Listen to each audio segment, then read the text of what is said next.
بارش کی ہلکی ہلکی بوندیں کھڑکی کے شیشے سے ٹکرا رہی تھیں۔ کمرے میں خوشبودار پھولوں کی مہک تھی اور سنہری روشنی میں سب کچھ خواب جیسا لگ رہا تھا۔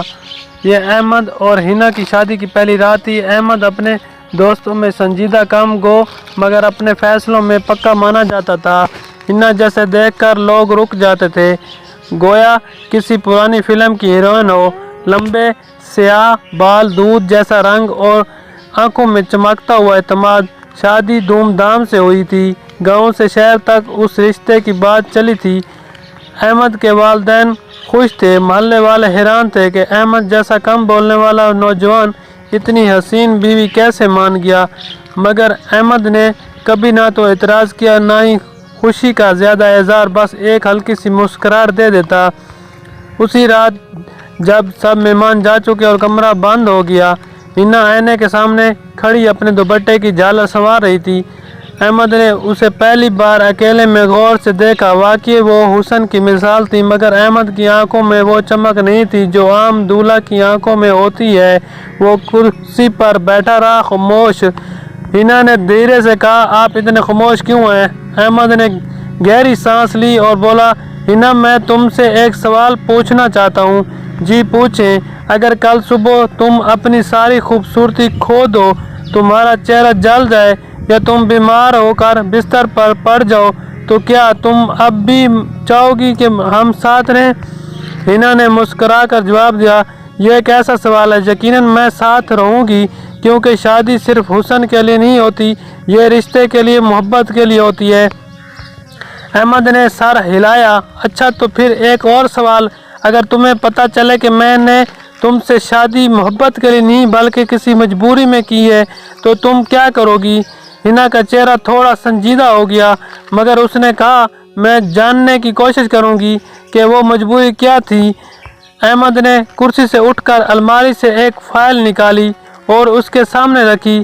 یہ دیکھو۔ حنا نے فائل کھولی، اس میں اس کے والد کا نام، کچھ دستاویزات اور زمین کا کاغذات تھا۔ یہ کیا ہے؟ حنا نے حیرت سے پوچھا۔ احمد کی آواز بھاری تھی، تمہارے والد نے میرے والد سے ایک وعدہ کیا تھا، قرض لیا تھا اور کہا تھا کہ بیٹی کی شادی میرے ساتھ کر دیں گے۔ یہ شادی تمہاری مرضی سے نہیں، تمہارے باپ کے وعدے سے ہوئی ہے۔ حنا کی آنکھوں میں حیرت اور غصہ تھا۔ تو آپ نے شادی کیوں کی؟ انکار کیوں نہیں کیا؟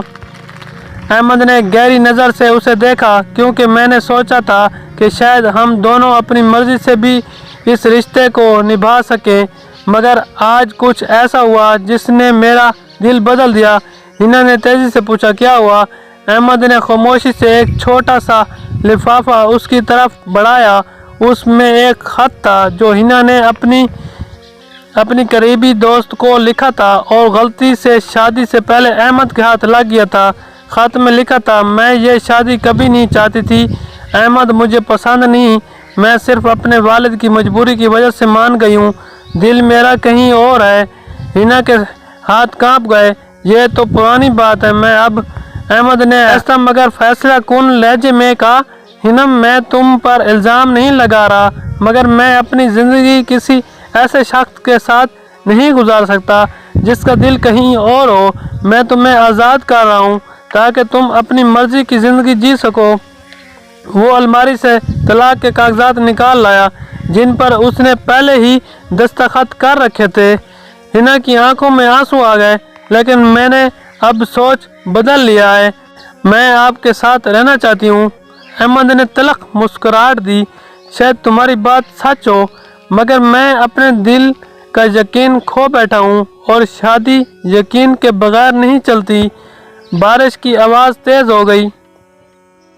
حنا زمین پر بیٹھی رو رہی تھی اور احمد دروازے سے باہر نکل گیا۔ اس رات کا فیصلہ دونوں کی زندگی بدل گیا۔ احمد نے اسے اس کے والدین کے گھر پہنچا دیا۔ محلے والے حیران رہ گئے، لوگ طرح طرح کی باتیں کرنے لگے، مگر حقیقت صرف دونوں جانتے تھے۔ حنا نے بعد میں کئی بار احمد سے رابطہ کرنے کی کوشش کی، مگر احمد نے کبھی جواب نہ دیا۔ اس کے لیے وہ باب ختم ہو چکا تھا۔ سالوں بعد جب حنا کی شادی کسی اور سے ہو گئی اور احمد اپنی زندگی میں آگے بڑھ گیا، دونوں نے کبھی ایک دوسرے سے ملاقات نہ کی، مگر ہر بار بارش کی بوندیں کھڑکی سے ٹکراتی احمد کو وہ رات یاد آ جاتی جب اس نے سب سے حسین چہرہ اپنی زندگی سے رخصت کر دیا، صرف ایک خط اور اپنے دل کی سکون کی خاطر۔